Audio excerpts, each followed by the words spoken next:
regarde parfois. C'est un peu comme une interro inversée. Ici, les élèves questionnent leur professeur. Une interview filmée sur la place des écrans dans sa vie quotidienne.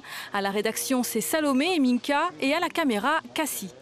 Au début, c'était un peu stressant, mais c'était bien au fur et à mesure. Qu'est-ce qui était stressant ? J'avais peur de faire tomber l'appareil. C'est intéressant parce que les écrans, c'est bien en soi, mais il y a des choses que c'est pas bien, comme les réseaux sociaux. Il faut pas trop regarder parce qu'on peut devenir myope ou on peut regarder intelligemment, mais il faut rester vigilant quand même. Être vigilant face aux écrans qui nous entourent. Pendant 4 demi-journées, ces élèves de CM2 de l'école Boris Saint-Vincent à la Bretagne ont travaillé sur cette thématique tout en suivant une initiation aux médias. Écrire des questions, prendre la parole en public, filmer. Les enfants ont préparé un mini JT qui tourne autour de la place des écrans dans leur vie. Je les regarde pas, moi je joue aux jeux vidéo. Comme ça permet, si quelqu'un me dit de faire quelque chose, moi je n'ai pas envie de faire parce que je ne sais pas si c'est en réalité. Mais les jeux vidéo, c'est un peu les écrans quand même, non ? Oui. Entre 20 minutes et 1h40. Mais je le regrette des fois d'avoir fait trop. Pourquoi ? Vu que ça me brouille un peu les neurones, des fois j'ai un peu mal à la tête, mais voilà. Ça peut causer des problèmes au cerveau ou aux yeux, voilà. T'as jamais eu mal à la tête ou un truc comme ça après ?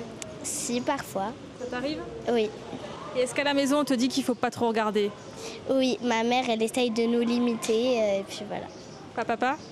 Si, papa, mais il nous laisse un peu plus regarder. Après les interviews, les marmailles regardent leurs vidéos, des vidéos qu'ils ont pu réaliser grâce aux intervenants de la Lanterne Magique.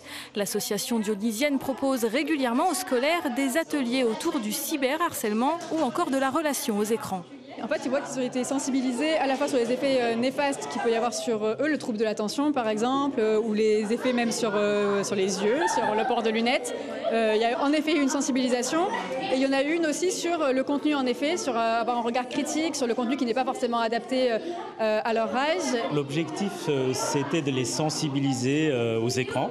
Ce sont des pré-ados, ils vont bientôt arriver en 6e et on sait que les écrans l'utilisation d'écrans non raisonnés, ça peut être problématique.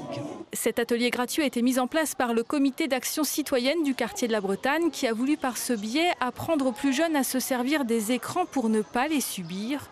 D'après une étude récente, Ipsos, en France, le temps d'écran moyen en 2022 pour les 7-12 ans était de 3h30 par jour.